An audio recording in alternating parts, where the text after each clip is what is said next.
And we have the pleasure of Rob Lees from Mortgage Choice with us again this afternoon. And we're talking about the 2017 federal budget and what's in it for me. Or what it means. Decipher it for us, Rob, please. It's almost, I was thinking about this morning. It's almost like it's old news now, really. At the time I was thinking about this, it was new news, but it seems like old news. So quickly. It's almost 2 weeks ago now. So we've probably processed a bit of it, but I'll give a bit of a summary. I mean, the first thing is we're going to be paying, or most of us are going to be paying perhaps a little more tax in the increase to the Medicare levy. Yes. Of course, you need to be earning a particular amount of money before you are taxed. But if you Do you reckon the Medicare levy actually goes into Medicare? Well, that's a very good question, Peter. All right. What, they don't show, they don't, I thought they had to track stuff like that. I don't know. When you just think about the hospitals and stuff and you wonder. It's going to fund the disability support scheme, which was supposed to be fully funded. But anyway, we're paying for it now. So there's that one. The one that... this is interesting, the help for first-time buyers. First-time buyers. Yeah, look, there was a lot of discussion about that, and the government was under pressure to do something for first-time buyers, and there was talk about doing it through super. And this is, yes, doing it through super, but it's a little different. I was never really in favour of the idea of using super to purchase property, but this is salary sacrificing, allows you to salary sacrifice with the same kind of rules that you would normally have with salary sacrificing to super, but those concessional contributions or pre-tax contributions can be set aside for a deposit for a home. And you can sacrifice up to $15,000 a year for 2 years, so a total of $30,000. Okay, I thought the pressure that for first home buyers was more on the states to come up with a solution, but obviously federal are getting the pressure too, which is good. It's not bad. Yeah, look, I've got to say, I don't mind our little treasurer, Scott Morrison. I think he's quite switched on. Does he come from a banking history? I can't say for sure. No, someone asked me the other day, because I actually think, I don't know that particular first-home buyer benefit's going to help greatly a lot of people, but I do listen to him regularly, and I do think, you know what, I think he comes from the normal person's thought process, which is not a bad thing for our treasurer. Yeah, I think it's reasonable. It gives incentive. Yeah. It's better than the first home buyer savings scheme they had several years ago that really was pretty useless. Yeah. So I think that's a pretty good change, that one. Is it that they've got to sell it well or market it well for it to be taken up? Or like when you say that there was one that wasn't very successful a few years ago, why wasn't that one successful? Yeah, I think the problem with it was that you had to have it for, I think it was 5, I can't remember now, something like 5 financial years, or you had to contribute for 4 or 5 financial years. And the problem is most people don't want to wait 5 years to buy the property. But if they're starting early, I mean, that's really kind of the time frame, isn't I think it's up for people like us, Rob, to really educate first-time buyers on what's available for them and how, because they're a bit antsy at the minute. You know, we'll never get in, we can't afford it. And they need to change their mindset on it is what it is. So what avenues are available for us? And if it means saving for 5 years, it means saving for 5 years. Yeah. What's the alternative? Yeah, but I like this one, the benefits for seniors, downsizing. Yeah, this is an interesting one. Again, it's quite a creative strategy, really, in terms of trying to address the housing shortage problem in capitals like Sydney. So there's an incentive now for seniors over 65 when they downsize to contribute $300,000 as a non-concessional after-tax contribution into super that isn't subject to, that's in addition to the normal non-concessional caps, the normal exempt from age test and all the other tests that are there, and so it contributes to super. So for me, like being in, complete layman in this kind of area, I was surprised, like, is there that many? Is there that many houses that affects? Do you know what I mean? Well, like, there must be. Maybe not so much here, but if you've got, you imagine the city with, properties, your average 3-bedroom home is $1.5 million. Bucks. You release all that cash and you sit it in the bank. Those older suburbs, right? That have been very well established. Multi-million-dollar properties. Big houses. Yeah. They don't handed really down through generations. Need to be in the city anymore. They could go up the coast, down the coast. And see, if you sold your property and put that into the bank and then just lived off the savings, then you're impacted, which is to the point that Rob's making, is that you can actually put into super and then it's excluded from your asset testing and things like that. So it's actually, I think that's a good move, I that think one. It's going to free up Yeah. more houses for families who need to be in the city. So, okay. that's a good Yeah. incentive.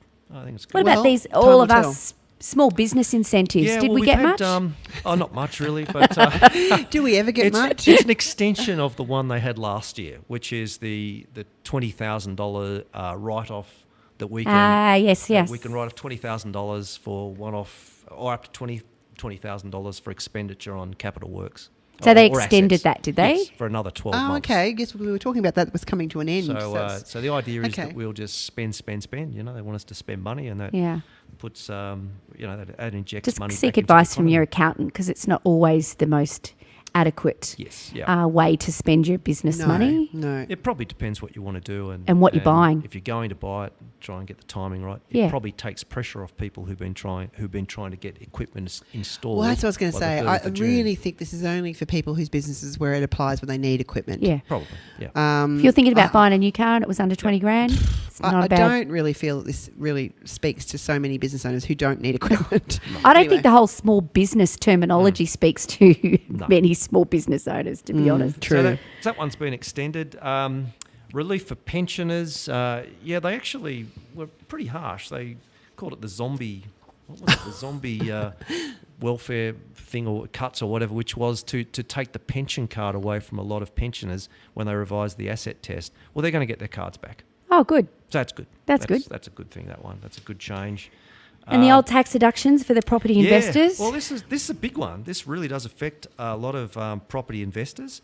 So the first thing is that we used to get a travel allowance. If you could claim travel to Taking mine as I go to collect- Queensland next weekend. Enjoy. It's too late. You should have done it before the budget.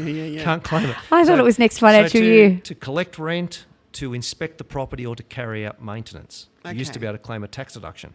So I used to do that too. I'd go to Queensland and you'd claim a night's accommodation to inspect the property, Oh, which we gutted, do, Rob.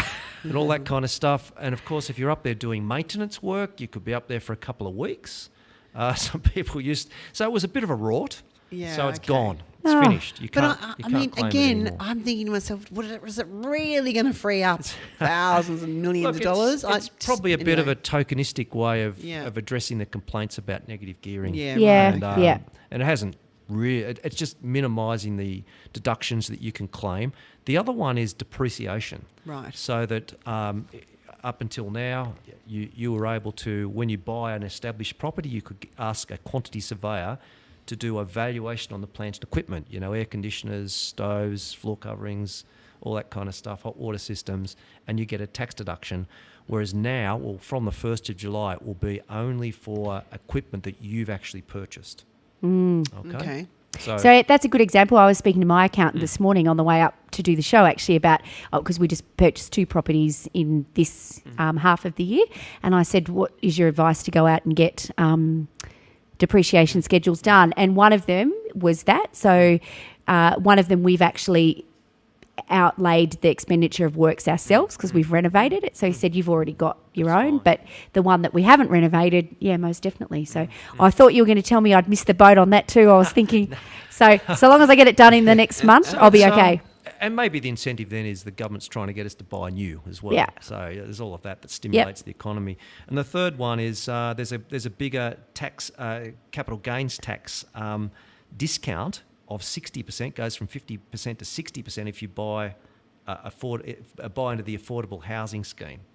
Okay? So there's incentive to, again, it's aimed at providing more housing stock for people. So there's always a reason behind these benefits. It's not because the government likes us. Yeah. But that's the Oh, no, other- it's all about balancing the books, other isn't thing it? that's about.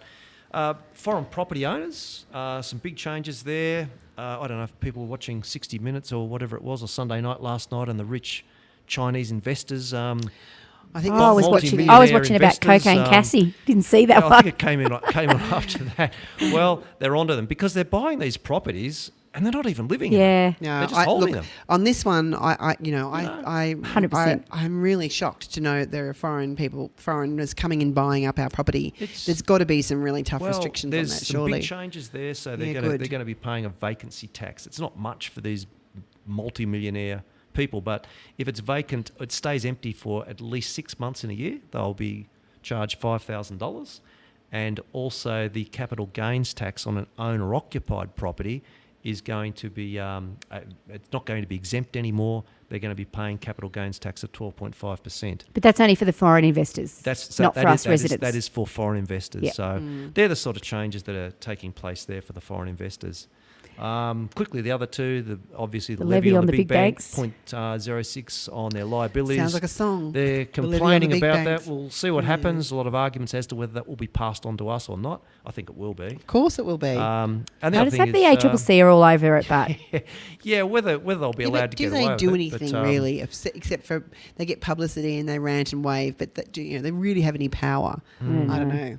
We'll wait and see. Yeah. I think the Watch banks, this space, I think that the one. banks will find a way.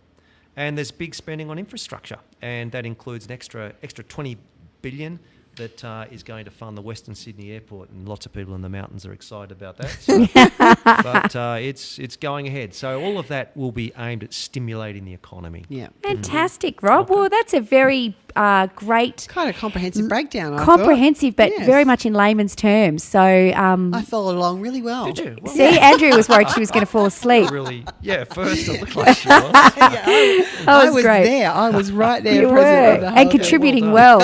You did well. I know, I surprised myself, but that's your wonderful explanation. Thank you, Rob. So if people want more information, in more so, obviously that was just your fantastic expertise around the budget. But if people did need information on a mortgage or a home loan, they can pop into the Blaxland office down there in Hope Street, or they can give your team a call on 4739 9749. Fantastic. Thank you. Thanks, Awesome. Rob. Good to see you. See you in a few Thanks, weeks. Rob. See you in a